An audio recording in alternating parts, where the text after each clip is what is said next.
wa rahmatullahi wa barakatuh. Bienvenue à cette nouvelle édition du journal du Congrès. Fructueux débat sur les rapports des différents organes de l'Association des élèves et étudiants musulmans au Togo. Également dans cette édition, les congressistes étaient ce jour en atelier. Les travaux du 13e congrès ordinaire de l'AUMT ont effectivement démarré ce jeudi à Lomé. Le bureau exécutif national, le conseil d'administration et le commissariat central aux comptes ont dressé le rapport de leurs activités durant les 2 années écoulées. Que retenir de ce bilan, Akima Babiao? La redevabilité est un principe sacré en islam. C'est pourquoi, arrivé au terme de la mission qui lui a été confiée, le bureau exécutif national de l'Association des élèves et étudiants musulmans au Togo a rendu compte aux membres des activités qu'il a réalisées. Il a aussi présenté l'état de la gestion qu'il a faite du patrimoine qui lui a été confié. À la fin de l'exercice, l'on se félicite du travail abattu et des échanges qui ont suivi. Ce qu'il faut retenir surtout en ce qui concerne les bureaux exécutifs nationaux, c'est un sentiment d'objectif atteint. C'est avec beaucoup d'émotion que nous avons présenté ces rapports. Nous sommes à l'image de cette femme-là qui est arrivée à terme après plusieurs mois d'efforts. Donc, ce qui fait que c'est avec beaucoup de joie et beaucoup d'émotion que nous avons présenté ces rapports. Ce qu'il faut retenir, c'est que au-delà des manquements qui ont été relevés et qui seront incorporés, ce sont des rapports qui ont été adoptés. La fiabilité de cette gestion a été certifiée par le commissariat central aux comptes, organe chargé du contrôle du respect des procédures. Cet organe, dont le mandat arrive aussi à son terme, se réjouit également du travail et fait des observations dans son rapport.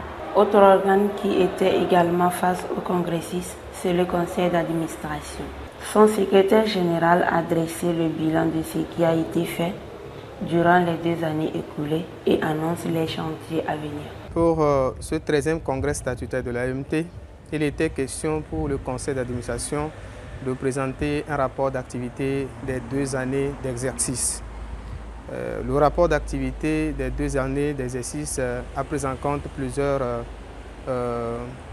domaines d'activité du conseil d'administration. Rappelons que le conseil d'administration a un rôle de veille et de régulation pour ce qui est du fonctionnement global de la structure. Ici, pour le rapport d'activité, le conseil s'est appesanti à rappeler un certain nombre d'activités qu'il s'est évertué à organiser. Principalement, le conseil a mis un accent sur la question de la formation des membres. De concert avec le bureau exécutif national, le conseil a œuvré à la mise sur pied d'une commission qui permet aujourd'hui une formation adéquate des membres de la structure. Aussi, la question financière étant d'une préoccupation particulière, le conseil d'administration s'est inscrit dans une dynamique de mobilisation des ressources financières et matérielles en vue de garantir une autonomie financière à la structure. C'est un processus enclenché qui continuera dans les 2 années à venir de notre mandat.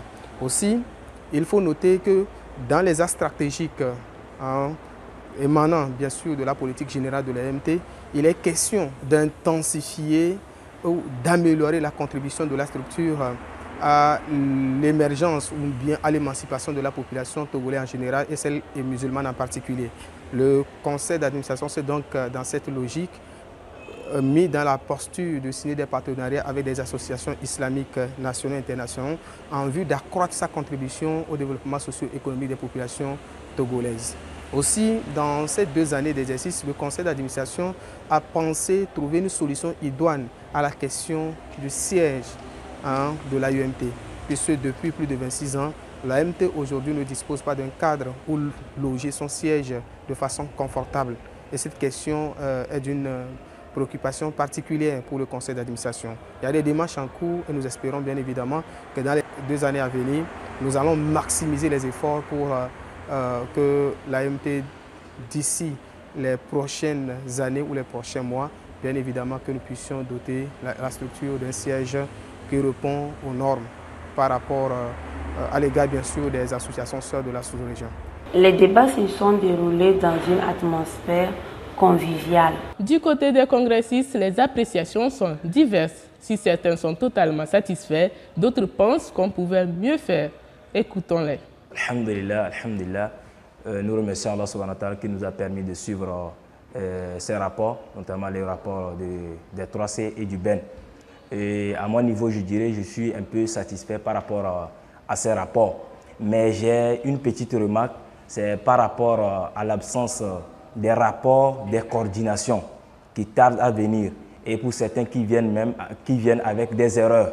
Donc je pense qu'il faudrait qu'avec le nouveau bureau, ils puissent soulever ce problème et corriger ça. Alhamdulillah, nous venons de suivre la présentation des rapports moraux et financiers du BEN, du Bureau exécutif national.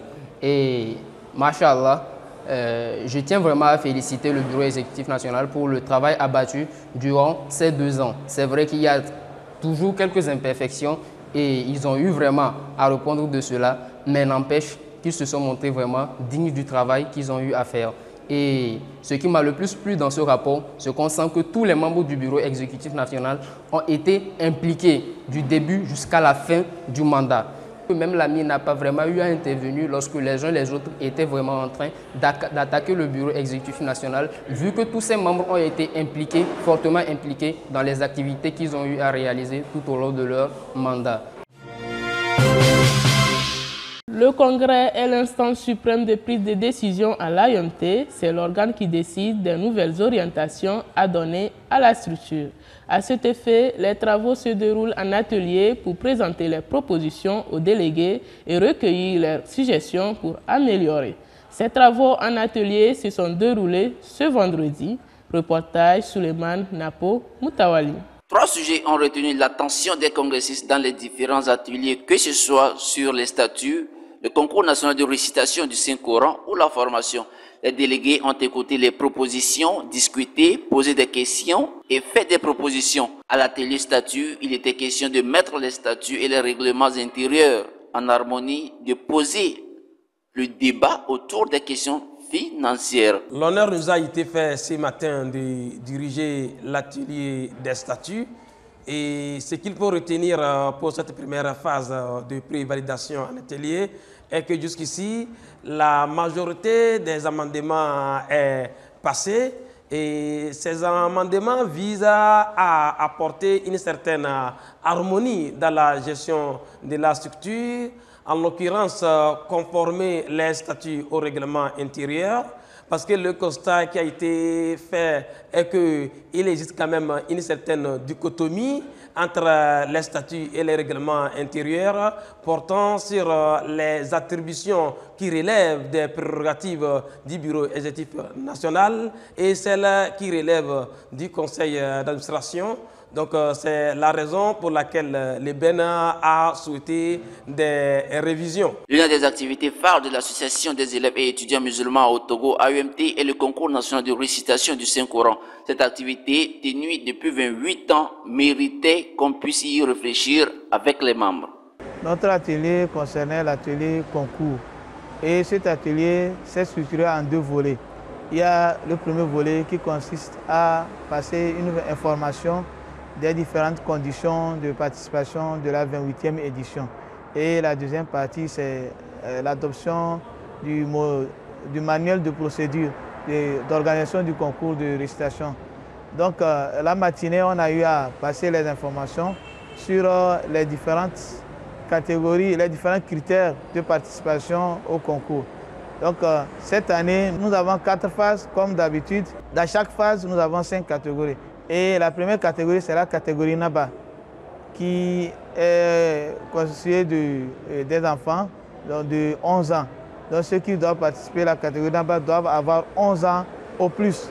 Et la deuxième catégorie, c'est la catégorie Moulk, qui a remplacé la catégorie Moudjadal de l'année passée. Donc là-bas, les frères doivent avoir 12 ans au plus et les sœurs 13 ans au plus. La catégorie Yassine, les frères doivent avoir 20 ans au plus et les sœurs 22 ans au plus. La catégorie CAF, qui est la 4e catégorie, il n'y a pas de critère d'âge, mais c'est réservé uniquement aux élèves de l'école francophone. Mis à part ça, la 5e catégorie, c'est la catégorie Kame, qui est réservée à tout musulman qui désire participer au concours. La formation des membres au cœur des ambitions de l'Association des élèves et étudiants musulmans au Togo, AUMT, ce thème est révélateur de l'importance qu'accordent les premiers responsables au développement des membres. Le nouveau plan de formation lancé en septembre dernier était en discussion et les nouvelles orientations présentées. Cette journée, nous avons discuté dans cet atelier sur la formation au sein de l'AUMT. Vous savez, depuis un certain temps, le BEN et le CA sont tellement préoccupés par la question de formation des membres, et si bien que on a mis sur pied une nouvelle commission pour repenser la formation au sein de la structure. Et donc la commission a commencé son travail depuis plus d'une année, mais aujourd'hui au congrès, il est question de présenter les travaux de cette commission. Et dans l'atelier, nous avons discuté de la formation des membres à la base, de la formation des responsables des différentes entités et de la formation des formateurs. Et je crois que c'est sur ces trois bases que se présente le nouveau plan de formation que la commission a élaboré. Et nous pensons que ce travail n'a pas été facile parce que dans l'atelier, beaucoup de questions sur la catégorie 1, c'est-à-dire la formation hebdomadaire que l'on donne au niveau des sous-sections. Beaucoup de questions ont été traitées, et des questions liées à la formation et aux difficultés de la formation dans les sous-sections. Je crois que le nouveau plan est tellement clair et Inch'Allah, nous saurons comment l'appliquer pour que nous ne fassions plus la ronde, nous ne fassions plus la même chose, parce que la question devient beaucoup plus récurrente dans la structure. À quelle stratégie, quel modèle? Je crois que nous avons un nouveau modèle.